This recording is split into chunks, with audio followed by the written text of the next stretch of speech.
رکھی جائیں گی اور ایک بہت ہی بہترین موضوع لے کر میں حاضر ہوا ہوں۔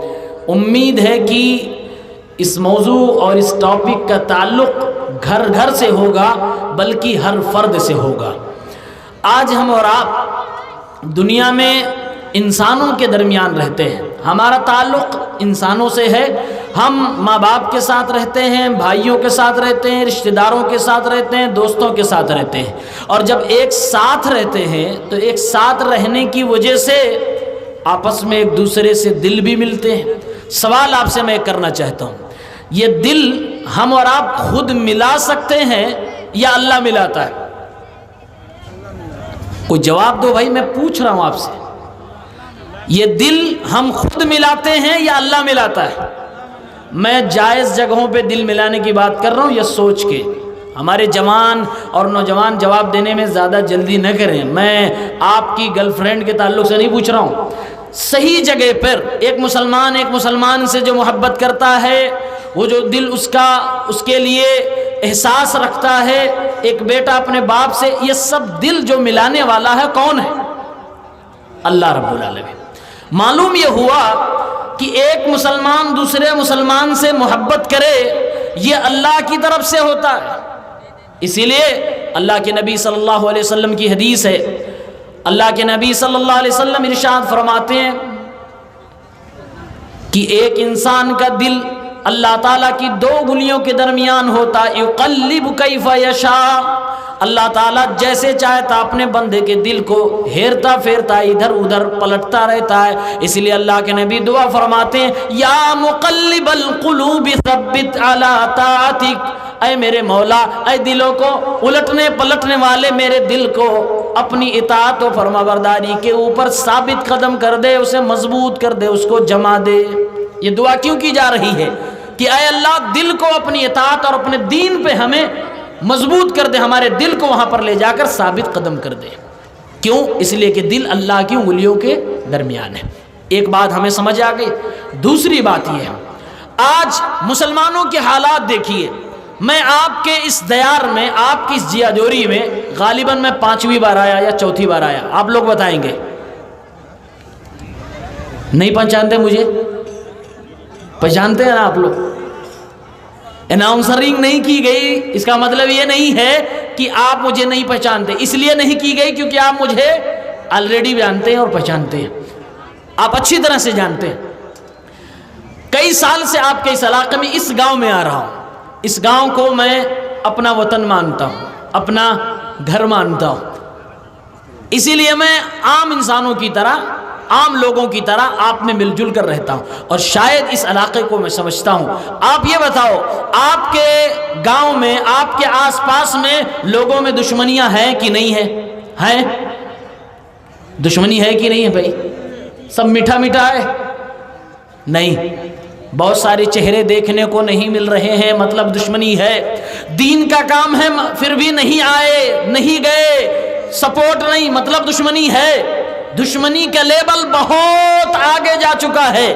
اس دشمنی کی خلیج کو مٹانے کے لیے، اسے ڈھانپنے کے لیے، ختم کرنے کے لیے ہمیں اور آپ کو کیا کرنا چاہیے؟ سب سے پہلے جانیں کہ دشمنی ہوتی کیوں ہے؟ کیوں ہوتی ہے؟ لین دین میں کیوں ہوتی ہے دشمنی؟ بہت ساری وجوہات ہوتی ہیں، لیکن دشمنی کی ایک اہم وجہ میں آپ کو بتا کے جا رہا ہوں۔ دشمنی بہت ساری اس لیے ہوتی ہے کیونکہ بیچ میں کوئی لگانے پھنسانے والا آ جاتا ہے۔ یہ ریزن سمجھ آیا آپ کو؟ دشمنی، بہت ساری دشمنیاں، عداوتیں اس لیے ہو رہی ہیں کیونکہ بیچ میں کوئی آگ لگانے والا آ چکا ہے، کوئی جلتے میں پٹرول ڈالنے والا آ چکا ہے، کوئی سازش کرنے والا آ چکا ہے، جس کی وجہ سے دشمنی بہت آگے تک پہنچ جاتی ہے۔ آج میں انہی سازشی لوگوں کے تعلق سے آپ کے سامنے بات رکھنا چاہتا ہوں۔ آئیے سب سے پہلے سیرت کے جھروکوں سے ایک واقعہ آپ کو سناتا ہوں۔ اللہ کے نبی صلی اللہ علیہ وسلم نے بڑی محنت سے عرب کے لوگوں کو آپس میں بھائی بھائی بنایا تھا۔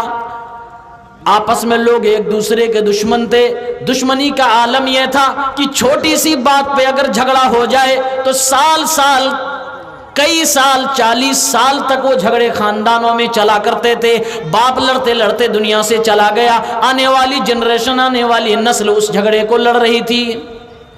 قرآن کریم سورہ آل عمران کی آیت نمبر 3 میں آیت نمبر 103 میں اللہ رب العالمین نے ارشاد فرمایا اذ کنتم اعداء فالف بین قلوبکم فاصبحتم بنعمتہ اخوانا.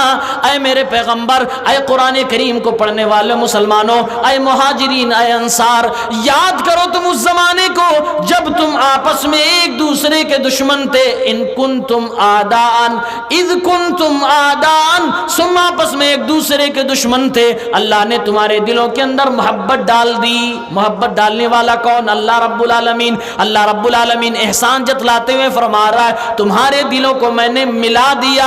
فاصبحتم بنعمتہ اخوانا, تو اللہ تعالیٰ کی اس نعمت کے ذریعے سے تم بھائی بھائی بن گئے. بڑی محنت سے اللہ کے نبی صلی اللہ علیہ وسلم نے لوگوں کو بھائی بھائی بنایا. اب جو کچھ کھٹمل ٹائپ کے لوگ ہوتے ہیں, کھٹمل سمجھتے ہیں آپ لوگ؟ کھٹمل سمجھتے ہیں بھائی؟ میں بات کر کے تقریریں کرنے کا عادی ہوتا جا رہا ہوں, اس لیے میرا سپورٹ کریں, کوپریٹ کریں آپ لوگ. کھٹمل سمجھ رہے ہیں؟ سمجھ, یہاں کچھ اور بولتے ہیں کیا؟ ہاں, کچھ لوگ کھٹمل ہوتے ہیں, کچھ لوگوں کو کیڑا کاٹتا رہتا ہے. یہ زیادہ سمجھ آیا ہوگا. جب تک وہ لوگ دوسرے لوگوں کو لڑا نہ دیں ان کو سکون ہی نہیں ملتا. صبح اٹھیں گے, کھانا کھائے, اب سورج نکل گیا, دھوپ نکل گئی, جو اچھے لوگ ہیں اپنے اپنے کام پہ چلے گئے, کوئی کام نہیں ہے تو اپنے بال بچوں کے ساتھ سکون سے اطمینان سے بیٹھ گئے. لیکن جو کھٹمل ٹائپ کے لوگ ہوتے ہیں جن کو کیڑا کاٹتا رہتا ہے, وہ سورج نکلا, وہ اپنے گھر سے نکلے, ناشتہ کر کے نکلے, تلاش میں رہتے ہیں کون ایسے دو لوگ ہیں جو پہلے دوست تھے, اب آپس میں کچھ ہو گیا, لاؤ بیچ میں اور پٹرول ڈالتا ہوں اچھے سے ہو جائے. ایسے لوگ ہوتے ہیں کہ نہیں ہوتے؟ مجھے تو ایسا لگ رہا ہے کہ آپ سب کسی نہ کسی ایسے کھٹمل کو جانتے ہو. جانتے, ہر جگہ آپ کو یہ لوگ مل جائیں گے جو دوسروں کو لڑایا کرتے ہیں. اب بڑا مزہ آتا ہے ان کو, بہت مزہ آتا ہے کہ لڑ رہا ہے, آج تو میں نے واٹ لگا دی, اب دیکھتے ہیں کیسے دوستی ان کی چلتی ہے, اب دیکھتے ہیں کیسے ایک ہوٹل پہ چائے پیتے ہیں, اب دیکھتے ہیں کیسے آپس میں ایک دوسرے کو قرض دیتے ہیں, اب دیکھتے ہیں کیسے ایک گاؤں کے لوگ دوسرے گاؤں کے جلسے میں جاتے ہیں. سمجھ رہے نا آپ؟ سمجھ رہے نا؟ معاملہ بڑا سنگین ہوتا ہے. یہ بیچ کے جو سازشی کھٹمل ٹائپ کے لوگ ہوتے ہیں معاملہ خراب کر دیتے ہیں. ایسے ہی سیرت کی کتاب میں لکھا ہوا مدینے کی زندگی ہے. صحابہ کرام ایک مجلس کے اندر بیٹھے ہوئے ہیں. صحابہ کرام میں دو گروہ, ایک مہاجرین کا ایک انصار کا. انصاری صحابہ کرام میں دو گروہ, اوس اور خزرج کا. یہ دونوں الگ الگ قبیلے تھے. زمانے جاہلیت کے درمیان یہ لوگ آپس میں لڑا کرتے تھے, آپس میں ان کی لمبی لمبی لڑائیاں چلا کرتی تھی. لیکن اسلام لانے کے بعد ایک دوسرے کے بھائی بن گئے تھے, ایک دوسرے سے محبت کرنے لگتے تھے, اپنا کھانا اپنے بھائی کو دے دیا کرتے تھے. قربانی دینے کا جذبہ ان کے اندر پیدا ہو گیا تھا. ایک سازشی انسان, ایک کھٹمل ٹائپ انسان جب یہ سب دیکھتا ہے, اوس و خزرج کے لوگ آپس میں مل گئے, ایک دوسرے سے محبت کرنے لگے, اس کو رہا نہ گیا اور اس کو کیڑا کاٹنا پھر سے شروع ہو گیا. اس نے دیکھا کہ ماحول گرم کیا جائے, کسی طریقے سے اوس و خزرج کے لوگوں کو دوبارہ لڑایا جائے. چنانچہ دونوں قبیلے کے لوگ موجود ہیں, وہ جا کر بیچ میں پرانی جنگوں کا تذکرہ کرنا شروع کر دیتا ہے, پرانی لڑائیوں کا ذکر کرنا شروع کر دیتا ہے کہ او خزرج کے لوگوں, پرانے زمانے میں تمہاری لڑائی اوس کے لوگوں سے ہوئی تھی اور آئے اوس کے لوگوں تمہاری لڑائی ان سے ہوئی تھی. کیا تمہارے باپ داداؤں نے تلوار چلائی تھی؟ کیا تمہارے باپ داداؤں نے ان کا قلع قمع کیا تھا؟ ان کے اوپر کیسا وار کیا تھا؟ پرانی جنگ کی باتوں کو ذکر کر کے ان لوگوں کو بھڑکاتا ہے. نتیجہ یہ ہوتا ہے انسان ہونے کے ناطے باپ دادا کا تذکرہ سننے کے بعد آپس میں لڑ بھڑتے ہیں اور تلواریں نکال لیتے ہیں. قریب تھا کہ ایک صحابی دوسرے صحابی کی گردن کے اوپر تلوار چلا دیتا۔ اوس و خزرج کے لوگ اپنے اپنے قبیلے کی حمیت اور تعصب میں سربراہ ہو گئے اور نکل پڑے، اپنی تلواروں کو نکال لیا، اب لڑنے ہی والے تھے۔ اتنے میں ایک صحابی اللہ کے نبی صلی اللہ علیہ وسلم کے پاس گئے۔ اے اللہ کے نبی صلی اللہ علیہ وسلم، بڑے پیار سے آپ نے لوگوں کو بھائی بھائی بنایا تھا، اے اللہ کے نبی آپ نے بڑی محنت سے لوگوں کو ایک دوسرے کے لیے قربانی دینے والا بنایا تھا، چلیے دیکھیے اوس و خزرج کے لوگ اپنی پرانی لڑائی کو ذکر کر کے آپس میں ایک دوسرے کے گریباں پکڑنے کو تیار ہو گئے، دوسرے کے اوپر تلوار چلانے کو تیار ہو گئے۔ اللہ کے نبی کو خبر ملی کہ اتنی محنت سے میں نے لوگوں کو اکٹھا کیا تھا، بھائی بھائی بنایا تھا، اور یہ سب لڑنے کو تیار ہو گئے۔ بھاگے بھاگے پیارے پیغمبر آتے ہیں، دیکھتے ہیں صحابہ کرام سب غصے میں ہیں، اوس و خزرج کے لوگ غصے میں ہیں، لوگوں کے ہاتھ تلوار پر ہے، بس یوں تلوار نکالے کہ لڑائی شروع ہو جائے، ماحول پورا گرم ہے۔ لڑانے والا کھٹمل ٹائپ سازشی انسان پورا گیم کھیل کے چلا گیا، صحابہ کرام کو لڑانے کی پوری کوشش کر کے چلا گیا۔ میرے نبی کریم صلی اللہ علیہ وسلم کو اللہ تعالیٰ نے لیڈری کا پورا ہنر دیا تھا۔ آپ ایک قائد تھے، ایک رہنما تھے، کریٹیکل مسئلے میں اور مشکل سے مشکل مسئلے میں اللہ کے نبی فوراً معاملے کو کنٹرول کر لیا کرتے تھے۔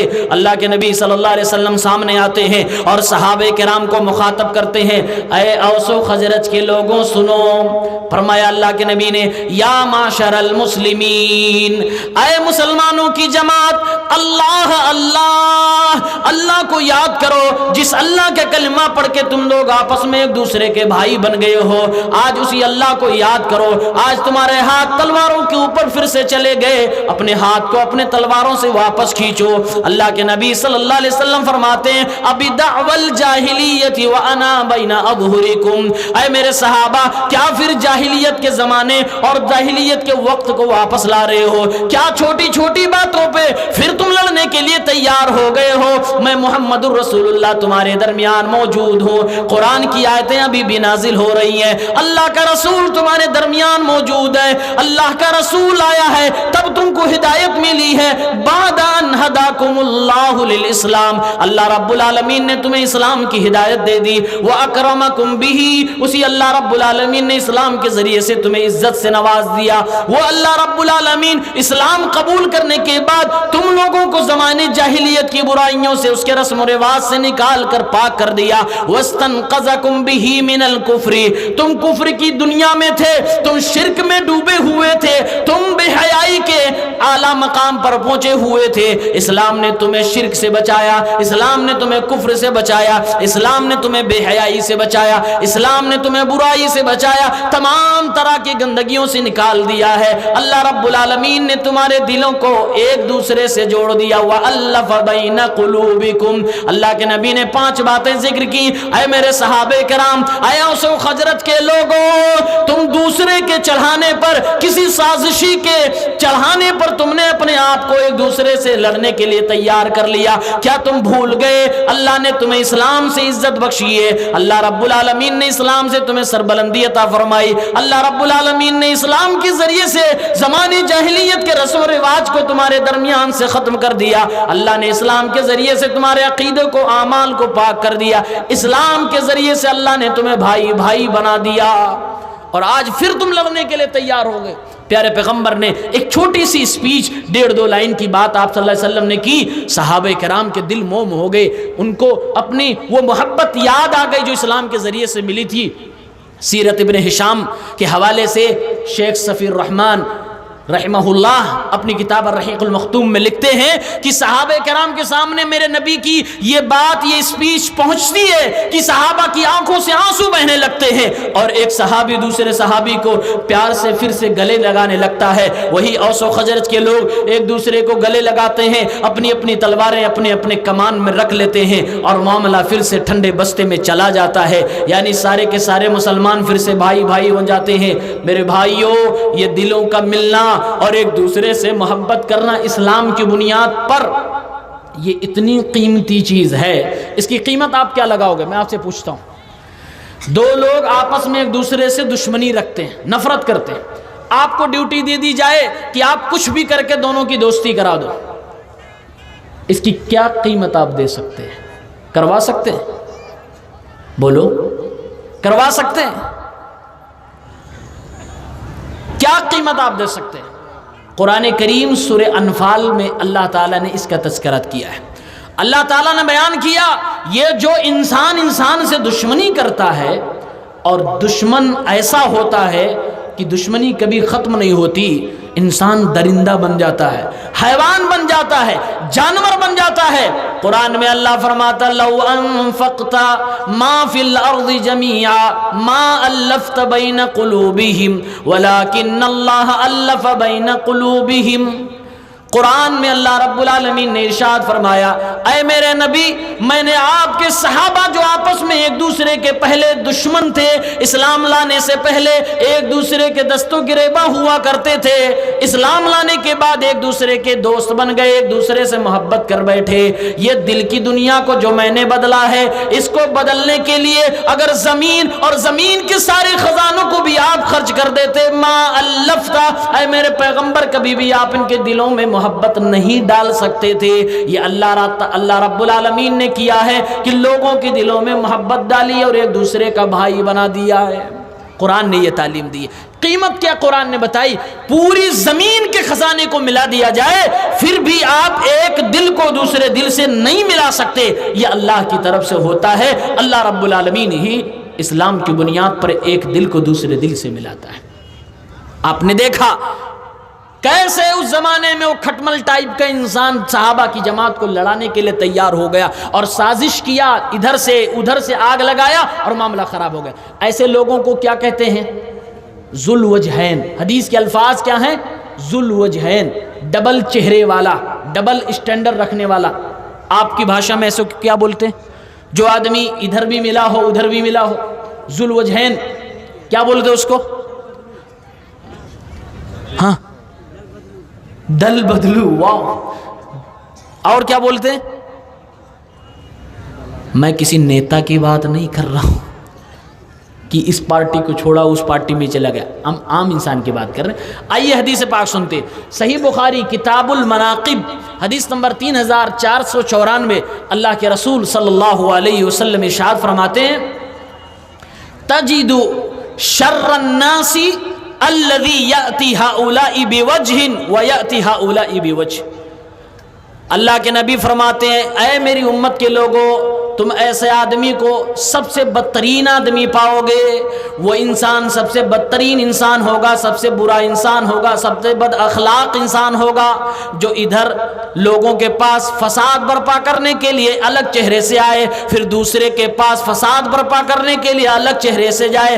ہے تو انسان ایک ہی لیکن نیت اس کی گڑبڑ ہے، وہ دو لوگوں کو لڑانا چاہتا ہے، دو گاؤں کے لوگوں کو لڑانا چاہتا ہے، دو قوم کے لوگوں کو لڑانا چاہتا ہے، دو دوستوں میں دشمنی کرانا چاہتا ہے۔ اللہ کے نبی فرماتے ہیں ادھر جاتا ہے تو ادھر کی بات بتلا رہا ہے، ادھر جائے گا تو ادھر کی بات بتلائے گا۔ تجدوا شر الناس، یہ لوگوں میں سب سے بدترین انسان ہے۔ اور ایسے کے بارے میں میرے نبی نے ایک دوسری حدیث کے اندر ارشاد فرمایا، سنن ابو داؤد کتاب الادب کی روایت ہے، 4873 نمبر کی روایت ہے۔ اللہ کے نبی صلی اللہ علیہ وسلم فرماتے ہیں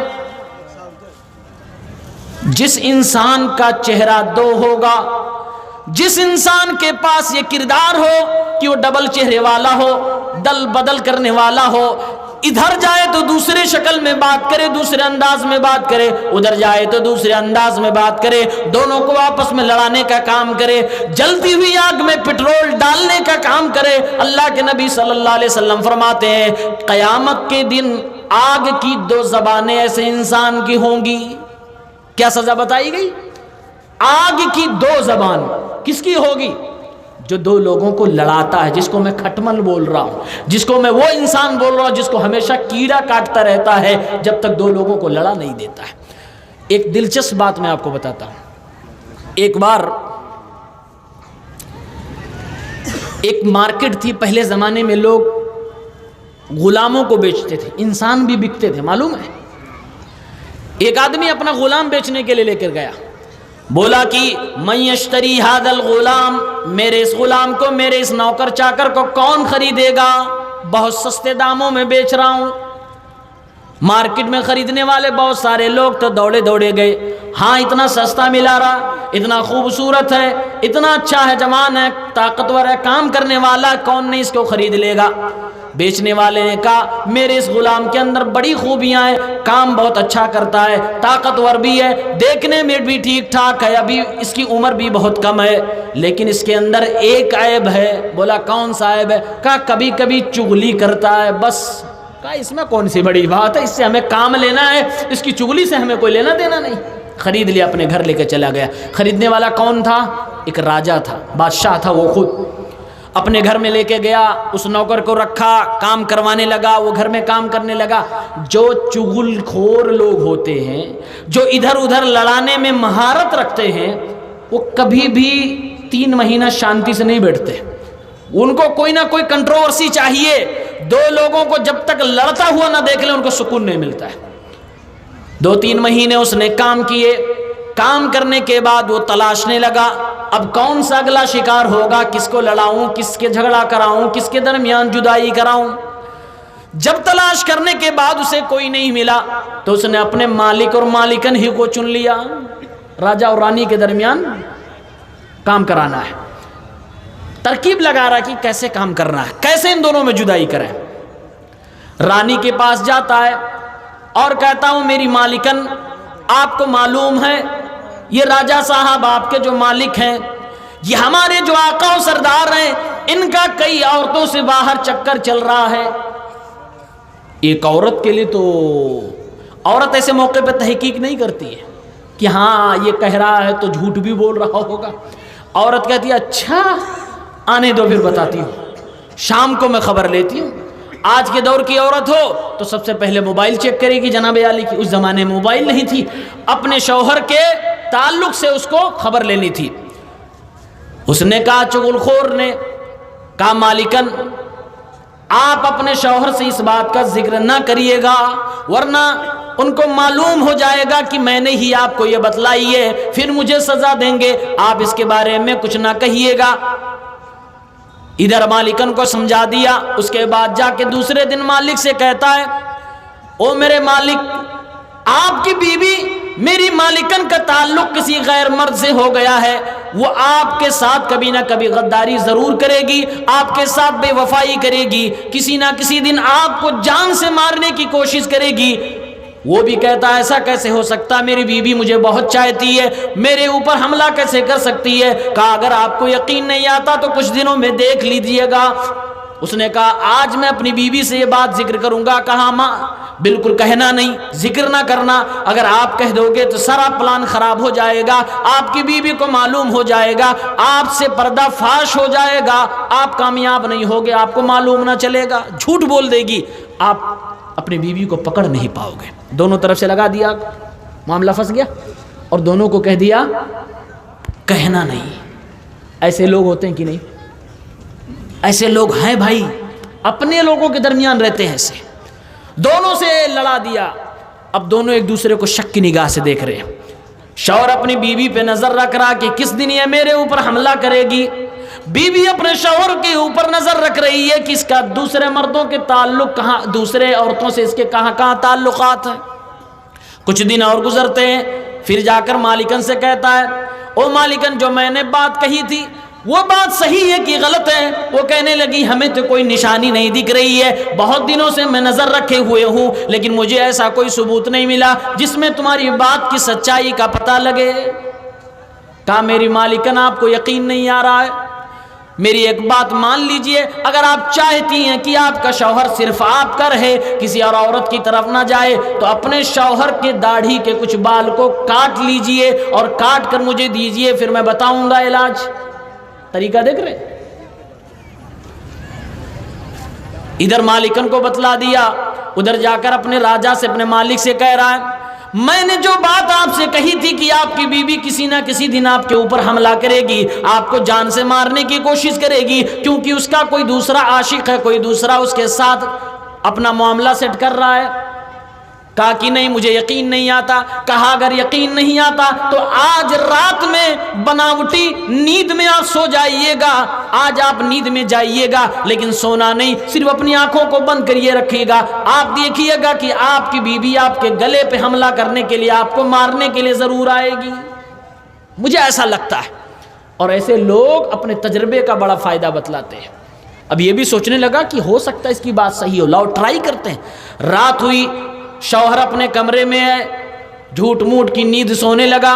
ادھر مالکن چاہتی ہے کہ میرا شوہر کسی اور کا نہ بنے, اس لیے اپنے شوہر کے داڑھی کے بال کاٹنے کے لیے پریشان ہے. انتظار کر رہی ہے کہ یہ سو جائے, نیند میں چلا جائے, چپکے سے میں اس کے داڑھی کے بال کو کاٹ لوں گی, اس کو پتہ بھی نہیں چلے گا, اور جوا تعویذ کا جو بھی ماحول ہے اس طریقے سے میں اپنے شوہر کی محبت کو اپنے لیے ریزرو کر دوں گی, کسی دوسری عورت کی طرف یہ نہیں پلٹ کے دیکھے گا. شوہر بھی مکاری کر کے سو رہا ہے, یہ اپنی چال چل رہی ہے. لڑانے والا کوئی تیسرا ہے جو باہر بیٹھا ہوا ہے, وہ کھٹمل ٹائپ انسان, سازشی انسان موجود ہے. استورا لیتی ہے, کاٹنے کے لیے اپنے شوہر کے گلے کے پاس پہنچتی ہے, داڑھی کے بالوں کو پکڑتی ہے. تب تک شوہر پکڑ لیتا ہے اور کہتا, او چڑیل ڈائن کہیں کی, مجھے تو یقین تھا کہ تو میرے ساتھ ایسا کرے گی. سچ کہا تھا میرے نوکر نے کہ تو کسی نہ کسی دن میرے ساتھ غداری کرے گی. تو مجھے مارنے جا رہی تھی, تو مجھے قتل کرنے جا رہی تھی. اسی استورے سے اسی عورت کو ذبح کر ڈالا, وہیں پر جان سے مار ڈالا. ایک شوہر نے اپنی بیوی کو ذبح کر دیا. اب جب بیوی کو مار دیا, بیوی کے گھر والوں کو معلوم ہوا, پوری فوج آ گئی, اور ادھر کے لوگ ادھر کے لوگ لڑے.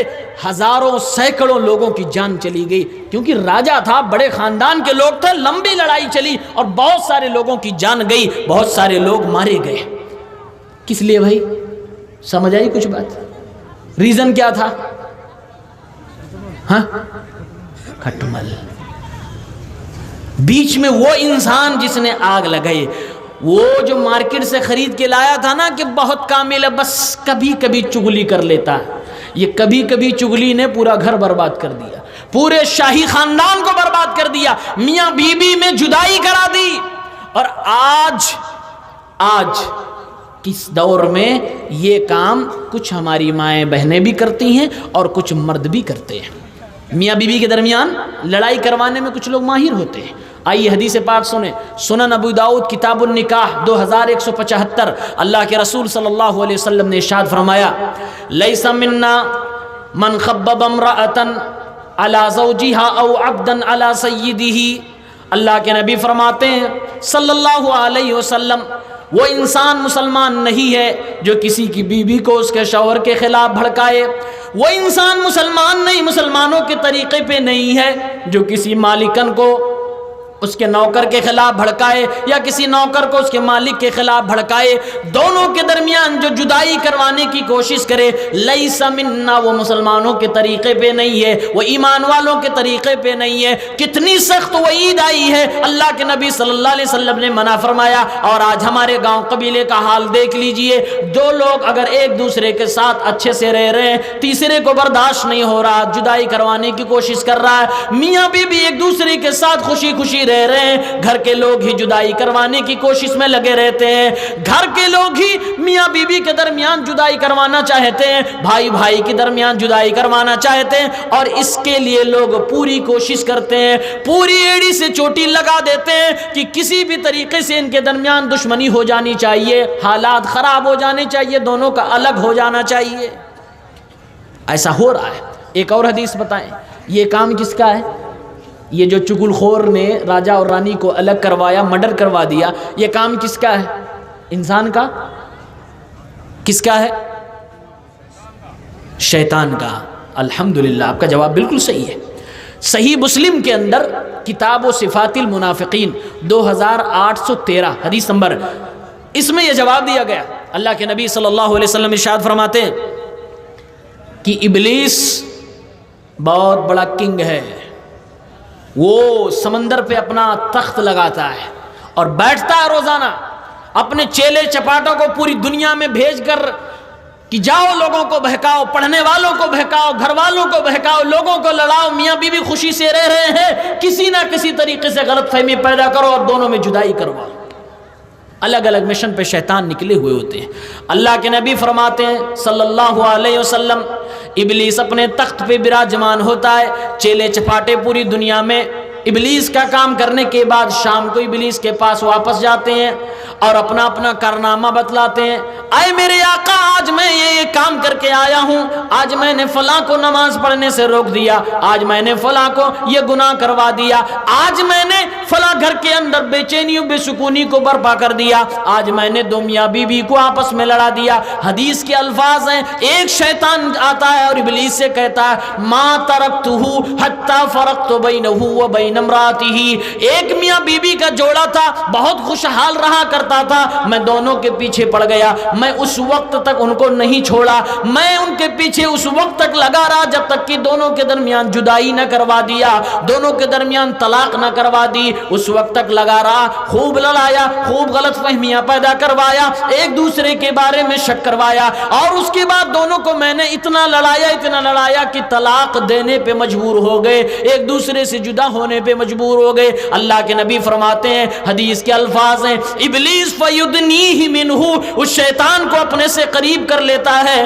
اور ابلیس کہتا ہے نعم انتا، تم نے بڑا بہترین کام کیا ہے، تم ہی تو بہترین کارنامہ انجام دے کر آئے ہو، فیلتزمہ، اللہ کے نبی فرماتے ہیں ابلیس اس کو گلے بھی لگاتا ہے۔ اللہ کے نبی کی حدیث کیا بتلا رہی ہے؟ میاں بیوی کے درمیان جدائی کروانا یہ ابلیس کا پسندیدہ کام ہے، یہ ابلیس کا محبوب مشغلہ ہے۔ جو ابلیس کا کارندہ، جو شیطان یہ کام کر کے آتا ہے، ابلیس اس کو گلے لگاتا ہے اور کہتا ہے یو آر دا بیسٹ، تم سب سے بہترین ہو، نعم انت، تمہیں نے تو صحیح کارنامہ انجام دیا۔ اب اس کے آگے آپ خود فیصلہ کر لیجئے کہ جو لوگ میاں بیوی میں جدائی کرواتے ہیں وہ لوگ کیا کرتے ہیں۔ وہ ابلیس کا کام کر رہے ہیں، ابلیس کو خوش کر رہے ہیں، اور جدائی کرنے والے چاہے میاں بیوی کے درمیان کرائیں یا بھائی بھائی کے درمیان کرائیں، وہی کھٹمل لوگ ہوں گے، وہی سازشی لوگ ہوں گے۔ اسی لیے ہمیں اور آپ کو اس سے دور رہنا چاہیے۔ دو لوگ اگر آپس میں لڑ رہے ہوں تو ہمارا کیا کام ہونا چاہیے؟ صلح کروانا۔ کیا کرنا چاہیے؟ صلح کروا دیجیے، دونوں میں پیشب کرا دیں، یہ بہت نیک کام ہے۔ کتنا بڑا نیک کام ہے، آئیے اللہ کے نبی کی حدیث سنتے ہیں۔ سنن ترمذی کتاب صفت القیامہ 2509، یہ حدیث صحیح ہے۔ اللہ کے نبی صلی اللہ علیہ وسلم ارشاد فرماتے ہیں الا اخبرکم بافضل من درجۃ الصیام والصلاۃ والصدقہ، اے میری امت کے لوگوں، کیا میں تمہیں وہ کام نہ بتلا دوں جو نماز سے بھی زیادہ افضل ہے، جو روزے سے بھی زیادہ افضل ہے، جو صدقہ سے بھی زیادہ افضل ہے؟ کتنا بہترین کام ہے، نماز سے بھی زیادہ ثواب، روزے سے بھی زیادہ ثواب، صدقے سے بھی زیادہ ثواب۔ قالوا بلا یا رسول اللہ، اے اللہ کے نبی صلی اللہ علیہ وسلم ضرور بتائیے۔ اللہ کے نبی صلی اللہ علیہ وسلم فرماتے ہیں صلاح ذات البین، دو لوگ آپس میں لڑ رہے ہیں، دو گھر کے لوگ آپس میں لڑ رہے ہیں، دو خاندان کے لوگ آپس میں لڑ رہے ہیں، دو گاؤں کے لوگ آپس میں لڑ رہے ہیں، دو قبیلے کے لوگ آپس میں لڑ رہے ہیں، دو بستی کے لوگ آپس میں لڑ رہے ہیں، دو میاں بیوی آپس میں لڑ رہے ہیں، دو بھائی آپس میں لڑ رہے ہیں، جو لوگ بھی آپس میں لڑ رہے ہیں تم ان دونوں کے درمیان صلح کروا دو۔ یہ اتنا بڑا نیک کام ہے، میرے نبی فرماتے ہیں نماز سے بھی زیادہ بڑا ثواب ہے، زکات سے بھی زیادہ ثواب، صدقے سے بھی زیادہ ثواب۔ اور اگر کسی نے ایسا کیا کہ دو لوگ آپس میں لڑ رہے تھے اور بیچ میں جا کر کھٹمل بن کے اس کے اندر آگ لگانے کی کوشش کرتا ہے یا جلتی ہوئی آگ میں پٹرول ڈالنے کی کوشش کرتا ہے، مزید دشمنی بڑھانے کا کام کرتا ہے، اللہ کے نبی صلی اللہ علیہ وسلم فرماتے ہیں وَفَسَادُ ذَاتِ الْبَيْنِ هِيَ الْحَالِقَةُ، دو لوگوں کے درمیان فساد برپا کرنا، دو لوگوں کو آپس میں لڑانا، یہ اتنا برا کام ہے کہ انسان کی زندگی میں جو دین ہوتا ہے، جو نیکیاں ہوتی ہیں، وہ ساری کی ساری برباد کر دی جاتی ہیں۔ دوسری روایت میں اللہ کے نبی صلی اللہ علیہ وسلم فرما رہے ہیں حالقہ، حالقہ کا مطلب یہ ہوتا ہے جس طریقے سے ہم جب نائی کی دکان پہ جاتے ہیں اپنے سر کے بال کو اتروانے کے لیے، نائی ایک استورا لیتا ہے، بلیڈ لیتا ہے اور اس بلیڈ کے ذریعے سے میرے سر کے بالوں کو اتار دیتا ہے، سر کے سارے بال اتر جاتے ہیں، سر پورا کا پورا گنجا ہو جاتا جاتا ہے۔ اللہ کے نبی فرماتے ہیں جب ایک مسلمان اپنے بھائی کو لڑتا ہوا دیکھتا ہے اور دو مسلمانوں کو لڑتا ہوا دیکھنے کے بعد مزید ان کو لڑانے کی کوشش کرتا ہے، بجائے اس کے کہ صلح کروائے آپس میں ان کو اور لڑانے کی کوشش کرتا ہے، اللہ کے نبی فرماتے ہیں جس طریقے سے استورے سے سر سے بال اتار دیا جائے تو سارا بال گنجا ہو جائے، سارا سر خالی نظر آئے، ایسے انسان کی زندگی سے دین نکل جاتا ہے، ایسے انسان کی زندگی سے نیک اعمال نکل جاتے ہیں، اس کے سارے نیک اعمال برباد کر دیے جاتے ہیں جو یہ گھناؤنا کام کرتا ہے۔ کتنا برا کام ہے، بہت برا کام ہے۔ اللہ رب العالمین خود کبھی کبھار صلح کرواتا تھا۔ اللہ تعالیٰ نے دو انسان اگر آپس میں کسی بات میں الجھ پڑے، اللہ نے بھی صلح کروائی ہے۔ دلیل صحیح بخاری کتاب الایمان والنذور 6669۔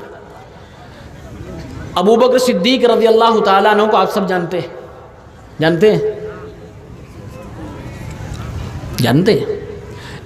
موٹی موٹی باتوں پہ بولا کریے ورنہ ایسا لگے گا کہ روزانہ 20 عالم کو سننے والی قوم اتنی جاہل کیسے ہو جائے گی۔ ابو بکر صدیق رضی اللہ عنہ کا نام نہ جانے؟ حضرت ابو بکر صدیق رضی اللہ تعالیٰ عنہ تمام نبیوں کے بعد سب سے افضل انسان، ان کی بیٹی حضرت عائشہ رضی اللہ تعالیٰ عنہ اللہ کے نبی کی بیوی ہیں۔ حضرت عائشہ رضی اللہ تعالیٰ عنہ پر الزام لگایا گیا زنا کا، بدکاری کا الزام لگایا گیا۔ لگایا کس نے؟ منافقین نے لگایا، رئیس المنافقین نے لگایا۔ ایک افواہ پھیلا دی گئی اللہ کے نبی کی بیوی حضرت ابو بکر کی بیٹی کا کردار صحیح نہیں، وہ لوگوں مدینے کی گلیوں میں لوگ باتیں کرنے لگے، حضرت عائشہ کے کردار پر گفتگو ہونے لگی۔ اس افواہ کے شکار کچھ صحابہ کرام بھی بن گئے، جس میں سے ایک حضرت ابو بکر کے رشتہ دار حضرت مصطح ابن اساسہ رضی اللہ تعالیٰ عنہ بھی تھے۔ یہ اللہ کے نبی کے پیارے صحابی ہیں، مہاجر ہیں، لیکن حضرت ابو بکر صدیق رضی اللہ تعالیٰ عنہ کی بیٹی اما عائشہ رضی اللہ تعالیٰ عنہ کے کردار پر جو افواہ پھیلی تھی، اس افواہ کے بارے میں یہ بھی شک میں آ گئے تھے اور یہ بھی اس میں کہیں نہ کہیں ہاں میں ہاں ملانے لگے تھے۔ حضرت ابو بکر صدیق کو جب معلوم ہوا میری بیٹی صدیقہ عائشہ رضی اللہ تعالیٰ عنہ پر جو گھناؤنا الزام لگایا گیا، یہ میرا رشتہ دار مصطح ابن اساسہ بھی اس میں شامل ہے، یہ بھی اس کو سچ ماننے لگا ہے۔ حضرت ابو بکر صدیق رضی اللہ تعالیٰ عنہ حضرت مصطح کو غریب ہونے کی وجہ سے ماہانہ خرچ دیا کرتے تھے، اناج دیا کرتے تھے، گلے دیا کرتے تھے، ان کو خرچے کے لیے مال و دولت دیا کرتے تھے۔ جب معلوم ہوتا ہے حضرت ابو بکر صدیق قسم کھانے لگتے ہیں، اللہ رب العالمین کی قسم ہے میں آج کے بعد سے اپنی بیٹی کے اوپر الزام لگانے والے، اپنی بیٹی کے اوپر الزام لگانے والوں کا ساتھ دینے والے مصطح کو ایک کوڑی بھی نہ دوں گا، کچھ بھی اس کے اوپر خرچ نہ کروں گا، میں اللہ کی قسم کھاتا ہوں۔ ایک صحابی ابو بکر صدیق، ایک صحابی حضرت مصطح، دونوں میں پھنس گیا معاملہ۔ قسم کھا لی ابو بکر صدیق نے کہ اب نہیں دوں گا کچھ۔ قرآن کریم سورہ نور کی آیت نمبر 22 نازل ہو گئی، اللہ تعالیٰ صلح کروا رہا ہے۔ کیسے صلح کروا رہا ہے؟ قرآن میں اللہ نے فرمایا وَلَا يَأْتَلِ أُولُو الْفَضْلِ مِنْكُمْ وَالسَّعَةِ، جو لوگ تم میں سے فضل والے ہیں، انعام والے ہیں، مال والے ہیں، دولت والے ہیں، جن کا دل بھی بڑا، جن کو اللہ نے بہت کچھ عطا فرمایا ہے، ایسے لوگوں کو قسم نہیں کھانا چاہیے کہ وہ مہاجرین کے اوپر خرچ نہیں کریں گے، مسکینوں پہ خرچ نہیں کریں گے، رشتہ داروں پہ خرچ نہیں کریں گے۔ ایسے نیک انسانوں کو، ابو بکر جیسے انسان کو تو قسم نہیں کھانی چاہیے تھی۔ یہ قرآن کی آیت ہے۔ پھر اس کے بعد اللہ تعالیٰ نے آگے کے ٹکڑے میں کہا الا تحبون ان یغفر اللہ لکم، ایسے لوگوں کو تم معاف کر دینا چاہیے، دل اپنا بڑا کر دینا چاہیے۔ اللہ رب العالمین نے فرمایا اے لوگوں، اے ابو بکر صدیق رضی اللہ تعالیٰ عنہ، کیا آپ یہ پسند نہیں کرتے کہ اللہ تعالیٰ آپ کو بھی بخش دے، آپ کو بھی معاف فرما دے؟ حدیث کے الفاظ ہیں، حضرت ابو بکر صدیق نے فرمایا اے اللہ رب العالمین، کیوں نہیں، میں بھی چاہتا ہوں کہ میری بخشش ہو جائے، میں بھی چاہتا ہوں کہ میری معافی ہو جائے۔ چنانچہ اللہ رب العالمین العالمین نے قرآن کی آیت نازل کر کے حضرت مصطح اور حضرت ابو بکر صدیق کے جھگڑے کو ختم کر دیا، فوراً وہی ابو بکر کہنے لگے اللہ کی قسم ہے آج کے بعد سے حضرت مصطح کو میں ہمیشہ دیا کروں گا، ہمیشہ ان کے اوپر خرچ کیا کروں گا، ایک بھی کوڑی ان سے نہیں روکوں گا، پوری زندگی جب تک ابو بکر صدیق زندہ ہے مصطح کو دیتے رہیں گے، کبھی بھی نہیں روکیں گے۔ کس نے پیچ اپ کرایا؟ کس نے اس دشمنی کو ختم کروایا؟ اللہ رب العالمین۔ قرآن کی آیت اتار دی گئی۔ آج بہت سارے لوگ ہیں جو بیٹیوں کی شادی کرتے ہیں، بہنوں کی شادی کرتے ہیں، بہن اپنے شوہر سے لڑ گئی، بیٹی اپنے شوہر سے لڑ گئی، اب باپ غصے میں طیش میں آ جاتا ہے، مائیں طیش میں آ جاتی ہیں اور معاملہ بگڑ جاتا ہے، اپنی بیٹی کو گھر بلا لیا جاتا ہے یا جا کے خود لے آتے ہیں اور پھر داماد غصہ ہو گیا، بہنوں ہی غصہ ہو گیا، بہت ساری جگہوں پہ طلاق تک کی نوبت آ جاتی ہے۔ میرے بھائیو، اگر بیٹی اپنے شوہر سے لڑ جائے یعنی بیٹی داماد سے لڑ جائے تو باپ کو بیٹی اور داماد کے درمیان صلح کروانی چاہیے۔ وہاں اپنے آپ کو یہ نہ کہو کہ میں تو میں ہوں، کیسے میری بیٹی کو اس نے ڈانٹا، کیسے میری بیٹی کو اس نے ہاتھ لگایا، وہ آپ کی بیٹی تو ہے لیکن آپ بھول جاتے ہو وہ اس آدمی کی بیوی بھی ہے، اس نے غلطی تو کی ہوگی، ہو سکتا ہے ظلم کر رہا ہو سکتا آپ کی بیٹی کو ستا رہا ہو، لیکن ایسے موقع پر اگر آپ نے سختی سے کام لیا، اگر آپ نے بے وقوفی سے کام لیا تو آپ کی بیٹی کا سہاگ بھی اجڑ سکتا ہے۔ ایسے موقع پر ایک باپ کو اپنی بیٹی اور داماد کے درمیان صلح کروانی چاہیے، ایک بھائی کو اپنی بہن اور اپنے بہنوئی کے درمیان صلح کروانی چاہیے۔ یہ مثال بھی میرے نبی کی زندگی سے ملتی ہے۔ صحیح بخاری میں کتاب الصلاۃ حدیث نمبر 441، اللہ کے نبی صلی اللہ علیہ وسلم ایک دن حضرت فاطمہ رضی اللہ تعالی عنہا کے گھر پہ گئے، دوپہر کا وقت ہے، دوپہر کا وقت ہے، مدینے کی دھوپ ہے، مدینے میں ٹھنڈی بھی بہت سخت ہوتی ہے اور گرمی بھی بڑی سخت ہوتی ہے۔ آپ کو یقین نہ آئے، آپ ہی کا ایک بہترین سپوت، ایک عالم اور فاضل، بہت ہی محنتی طالب علم، ہمارے دوست برادرم دلدار بھائی المدنی، ان سے پوچھ لیجئے، وہ مدینے میں 4 سال زندگی گزار کے آئے ہیں۔ میرے بھائیوں، وہاں کی گرمی بھی بڑی سخت ہے، وہاں کی ٹھنڈی بھی بڑی سخت ہے، دوپہر کا وقت ہے، گرمی کا وقت ہے۔ اللہ کے نبی حضرت فاطمہ رضی اللہ تعالی عنہ کے کمرے میں جاتے ہیں، اپنی بیٹی کے گھر پہ حال چال لینے کے لیے جاتے ہیں۔ میرے پیغمبر جب اپنی بیٹی فاطمہ الزہرا کے گھر پہ گئے، اللہ کے نبی صلی اللہ علیہ وسلم دیکھتے ہیں کہ میری بیٹی اکیلے ہے، گھر میں ہمیشہ علی ملا کرتے تھے، آج اللہ کے نبی گئے ہیں اپنی بیٹی کے گھر پہ تو داماد موجود ہی نہیں۔ اللہ کے نبی نے فرمایا، اے میری بیٹی فاطمہ، آئین ابن عمک، یہ آپ کا شوہر، یہ حضرت علی رضی اللہ تعالیٰ عنہ کہاں چلے گئے؟ حضرت فاطمہ رضی اللہ تعالیٰ عنہ اپنے والد محترم سے